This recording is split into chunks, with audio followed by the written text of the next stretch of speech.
Assalamualaikum warahmatullahi wabarakatuh. Hari ini saya akan membahas tentang 4 keinginan yang membuat orang tidak bahagia.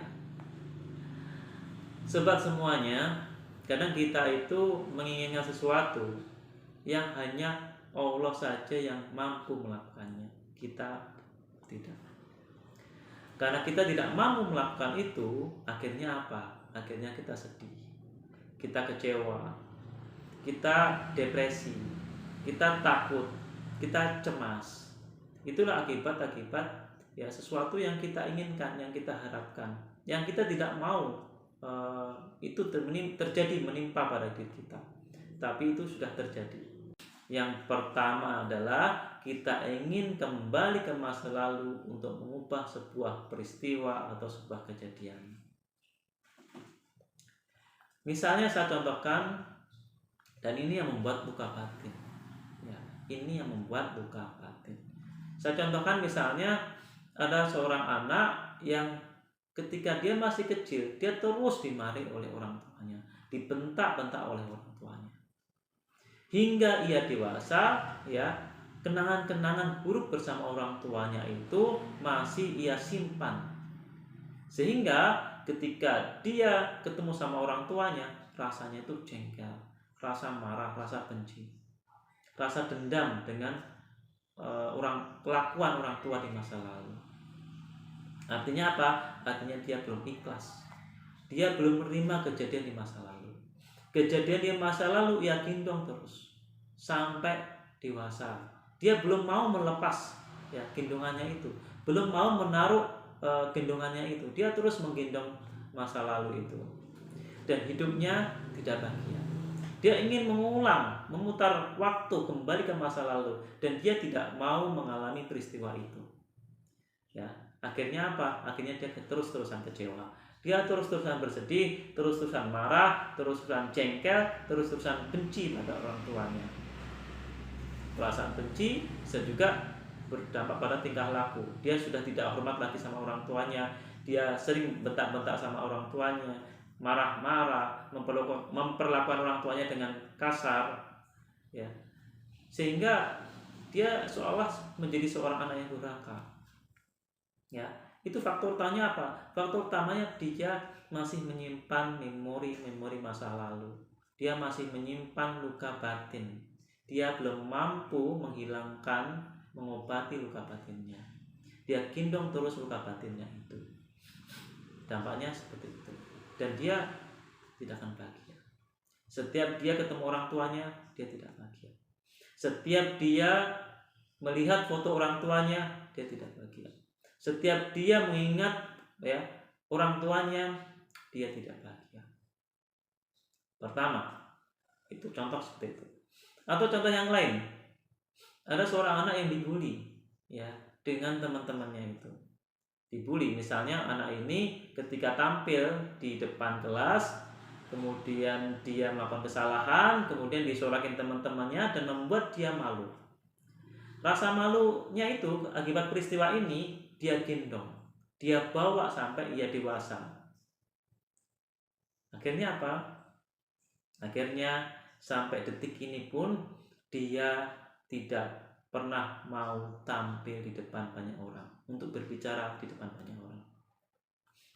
Dia masih mengenang, dia masih menyimpan, dia takut, dia cemas. Ya, dia cemas dan takut ketika dia tampil di depan banyak orang, peristiwa masa lalunya itu akan terjadi pada dirinya. Ya, itulah kenangan-kenangan masa lalu. Artinya dia belum ikhlas dengan kejadian itu.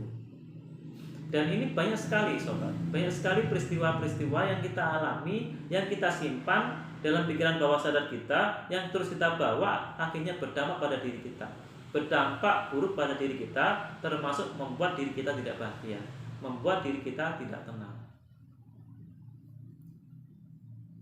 Apa kuncinya? Kuncinya adalah menggendong masa lalu. Dia belum ikhlas dengan kejadian masa lalu. Dia belum terima, ya. Dia belum ridho dengan kejadian masa lalu itu. Itulah yang pertama, ya. Yang pertama itu. Jadi solusinya, bagaimana solusinya? Solusinya adalah mengikhlaskan aja, memaafkan aja. Jadi peristiwa-peristiwa masa lalu itu kita ikhlaskan, kita maafkan. Ya, ya Allah, meskipun ayah saya sering membentak-bentak saya, membuat malu diri saya, tapi saya ikhlas. Saya terima, saya ridho dengan kejadian itu. Ya Allah, saya ridho.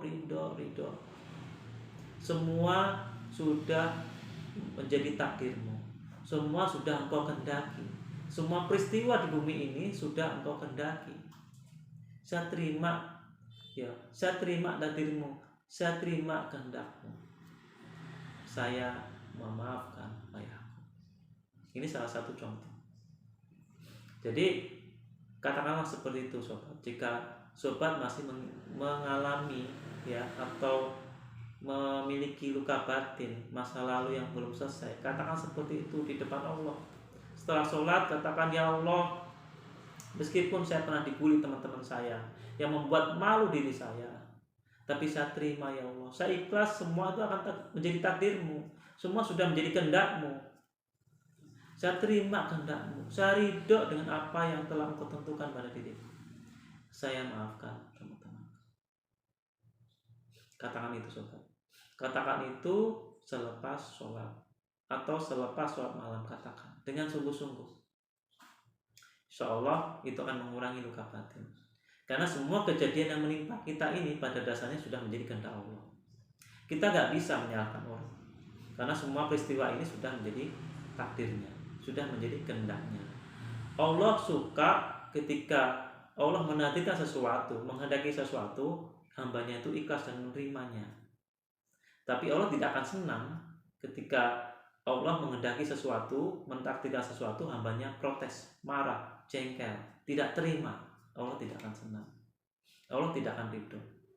Jadi ketika kita ingin mendapatkan ridho Allah, maka terima saja apapun keputusan Allah kepada diri kita, terima saja apapun takdir kita, terima saja apapun kehendak Allah terhadap diri kita. Insya Allah ketika kita berprasangka baik pada Allah, apa yang kita alami ini adalah hal yang terbaik bagi diri kita. Pertama itu, saya contohkan seperti ini sobat. Kenapa kok bisa jadi luka batin? Kenapa bisa jadi penyakit mental ya, seperti itu. Jadi misalnya saya contohkan seperti ini sederhananya. Mohon maaf ya, ini contohnya agak jauh dikit. Ketika sobat, ya mohon maaf, kentut di kamar mandi, ya, kencang banget kentutnya. Habis itu kira-kira ada trauma enggak? Enggak ada trauma, tidak ada trauma, ya. Lain ceritanya ketika sobat kentut kencang banget, ya, di sebuah pertemuan penting, ya, dan kentutnya bau lagi, ada trauma enggak? Pasti ada trauma. Artinya apa? Ketika kita kentut di kamar mandi, itu kita ikhlas, kita nggak mikir-mikir lagi, kita bisa melupakan kejadian itu. Ya, hati kita ridho, hati kita terima, kita ikhlas, sehingga apa? Sehingga tidak menimbulkan trauma atau luka batin. Lain ceritanya ketika di sebuah pertemuan yang besar, kemudian kita kentut kencang, keras, gitu ya, dan itu akan menimbulkan trauma, itu akan menimbulkan rasa malu, rasa malu, rasa minder, tidak percaya diri dan lain-lain. Nah, itulah yang menyebabkan trauma atau luka batinnya di situ. Kalau seandainya orang yang kentut ya di depan banyak orang itu, dia sudah terima, dia ikhlas dan ridho, maka tidak akan terjadi luka batin itu, tidak akan terjadi trauma itu. Kuncinya apa? Kuncinya kita mau mengikhlaskan. Kuncinya kita mau ridho dengan apa yang Allah takdirkan. Semua kejadian-kejadian yang menimpa kita itu sudah menjadi takdirnya. Itu yang pertama sobat. Kemudian yang kedua adalah mengkhawatirkan kejadian masa depan yang belum terjadi. Jadi hal yang kedua yang membuat kita tidak bahagia adalah kita suka khawatir, kita suka takut ya dengan kejadian-kejadian yang belum tentu terjadi. Sobat, ya, masa depan itu pasti atau tidak? Ya, kalau masa lalu itu pasti, fakta, ya, karena memang peristiwanya sudah terjadi. Masa depan itu pasti atau tidak? Jawabannya tidak. Apa yang kita pikirkan bisa jadi benar terjadi, bisa juga jadi salah.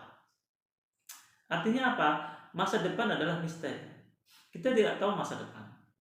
Ya, kita tidak tahu kejadian masa depan itu seperti apa, karena itu adalah masih misteri. Makanya kita tidak boleh memastikan di masa depan kita pasti seperti ini, di masa depan kita pasti seperti ini. Emang kita siapa? Emang kita Tuhan yang bisa memastikan masa depan? Jadi sobat, karena masa depan adalah misteri, ya, kita perlu mengurangi rasa takut kita, mengurangi rasa khawatir kita. Ya, dengan cara bagaimana? Dengan cara memasrahkan diri pada Allah. Ya Allah, ya, meskipun aku takut, ya, nanti bla bla bla bla, tapi aku ridho, aku ikhlas, aku terima semua keputusanmu. Jadi kita pasrahkan, ya, masa depan kita tuh hanya kepada Allah semata. Ya, jadi nggak perlu kita mikirin macam-macam yang aneh-aneh gitu ya. Nggak perlu kita mikir hal-hal yang mengkhawatirkan, munculkan monster untuk menakut-nakuti diri kita. Nggak perlu. Cukup, ya, pasrahkan masa depan kita pada Allah saja. Ya, cukup berdoa pada Allah agar diberi yang terbaik. Ya, nggak perlu berpikir yang overthinking yang berlebihan terhadap masa depan. Cukup Bismillahirrahmanirrahim, la haula wala quwwata illa billah. Saya bertawakal pada Allah, saya pasrahkan masa depan saya kepada Allah.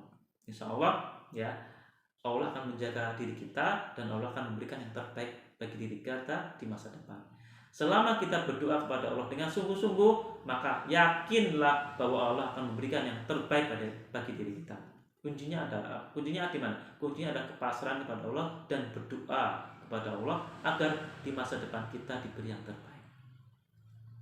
Jadi nggak perlu lagi overthinking, ya, nggak perlu lagi kita memikirkan hal-hal yang membuat kita takut, membuat kita cemas. Yang terpenting ada dua: pasrahkan masa depan kepada Allah dan berdoa kepada Allah agar Allah memberi yang terbaik bagi diri kita di masa yang akan datang. Kemudian yang ketiga, kita menginginkan manusia sesuai dengan apa yang kita inginkan, apa yang kita harapkan. Ya. Padahal yang mampu membuat manusia melakukan ini, melakukan itu, tidak melakukan ini, tidak melakukan itu bukan diri kita, tapi Allah lah yang memegang itu. Jadi yang mampu mengubah manusia itu bukan diri kita, tapi Allah yang mampu mengubahnya. Yang mampu membuat manusia itu melakukan apapun itu bukan diri kita, tapi Allah lah yang mampu melakukannya. Nah, ketika kita tidak sesuai dengan harapan, ya, kita menginginkan sesuatu, kita menginginkan orang melakukan sesuatu untuk diri kita, tapi orang itu tidak melakukan apapun bagi diri kita, kemudian kita kecewa, kemudian kita bersedih, harapan tidak sesuai dengan kenyataan. Sobat, siapa sih diri kita ini? Ya, Nabi saja tidak ada jaminan bisa merubah orang lain. Nabi Muhammad tidak mampu merubah pamannya. Nabi Lut tidak mampu merubah istrinya. Nabi Nuh tidak mampu merubah anaknya. Nabi Ibrahim tidak mampu merubah ayahnya. Jadi yang mampu mengubah manusia itu adalah Allah, bukan diri kita. Makanya kalau seandainya apa yang kita inginkan, harapkan tidak sesuai dengan kenyataan, apa harus kita lakukan? Terima saja, ridho saja, ikhlas saja.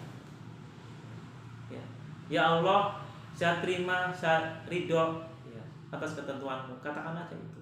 Misalnya saya ambil contoh seperti ini. Ya Allah, meskipun suami saya tidak perhatian tidak sama saya, rasa sayangnya berkurang kepada saya, tapi saya terima ya Allah, saya ikhlas. Semua sudah menjadi kehendak-Mu. Ampuni suami saya dan saya mohon agar suami saya lembut pada saya. Itu salah satu contohnya. Ya Allah, meskipun anak saya lemah dalam bidang akademis, tapi saya ikhlas dengan kondisinya. Saya terima keberadaannya. Saya ridho atas kehendak-Mu. Ya Allah, dengan doaku ini aku mohon kepadamu, ya, beri kecerdasan pada anakku. Jadi kita terima dulu keadaannya, kemudian kita berdoa sesuai dengan apa yang kita inginkan. Kemudian yang keempat adalah kita menginginkan sesuatu yang buruk tidak menimpa kita. Sebab semuanya manusia itu memiliki takdir yang sudah ditulis di Lauhul Mahfuz sebelum semuanya itu diciptakan. Jadi takdir kita itu sudah ditulis, ya. Kapan kita mendapatkan kebaikan, kapan kita mendapatkan keburukan, kapan kita mendapatkan kenikmatan, kapan kita mendapatkan musibah, semua sudah ditulis. Kita menjalaninya, ya, sesuai dengan jadwal-jadwalnya. Jadi tidak mungkin kita bebas sebebas-bebasnya dari hal-hal yang buruk, pasti terjadi. Cuma kita bisa mengurangi, kita bisa menghilangkan kejadian buruk yang menimpa kita. Kita bisa berupaya untuk segera diberikan kemudahan, diberi solusi terhadap kejadian buruk yang menimpa kita. Kejadiannya sama, tidak bisa dirubah, tapi upaya manusia itu bisa mengubahnya, bisa menghilangkan kejadian buruknya, mengurangi kejadian buruknya, atau segera diberikan solusi atau kemudahan saat kejadian itu menimpa. Itu yang bisa dilakukan manusia. Jadi takdirnya nggak bisa dirubah, tapi maaf ya, ketentuannya, jadwal-jadwalnya tidak bisa dirubah, tapi kita bisa merubah takdir Allah itu atas dengan upaya-upaya kita. Salah satu contohnya adalah dengan memperbanyak istighfar, memperbanyak berdoa. Doa itu bisa merubah takdir buruk, istighfar juga bisa merubah takdir buruk. Misalnya kita naik sepeda motor, atau bukan kita lah ya, orang lain ya, anggap aja si A itu naik sepeda motor. Jadwal takdirnya pada saat itu dia kecelakaan, dan kecelakaannya parah, dan dia harus dibawa ke rumah sakit. Tapi karena si A ini naik motor, sebelum naik motor dia membaca doa, ya, ketika itu benar dia kejadian tabrakan, ya, tapi tabrakannya itu ringan, ya, ringan yang tidak perlu dibawa ke rumah sakit dan tidak berat. Itu salah satu khasiat dasarnya itu berdoa seperti itu. Jadwalnya hari ini ya makan, ya, makan ikan, terus durinya nyangkut dan sulit itu dilepas dan harus dibawa ke rumah sakit. Karena dia membaca doa, baca basmalah, dia makan, dan tidak ada apapun, tidak ada duri yang menyangkut, karena Allah telah menghilangkan takdir buruknya itu dengan doa. Jadi sobat, kita bisa berupaya untuk menghilangkan takdir buruk, mengurangi atau segera diberikan solusi, ya, dengan istighfar, dengan banyak berdoa, kemudian banyak bersedekah, kemudian dengan sholat, kemudian dengan apa lagi, dengan silaturahmi itu juga bisa, kemudian dengan berbakti kepada orang tua itu juga bisa, dengan banyak minta ampun itu juga bisa. Nah itu sobat, 4 hal yang membuat kita tidak bahagia, dan solusi-solusi untuk mengantisipasi hal tersebut sudah saya sampaikan juga. Semoga bermanfaat. Terima kasih. Wassalamualaikum warahmatullahi wabarakatuh.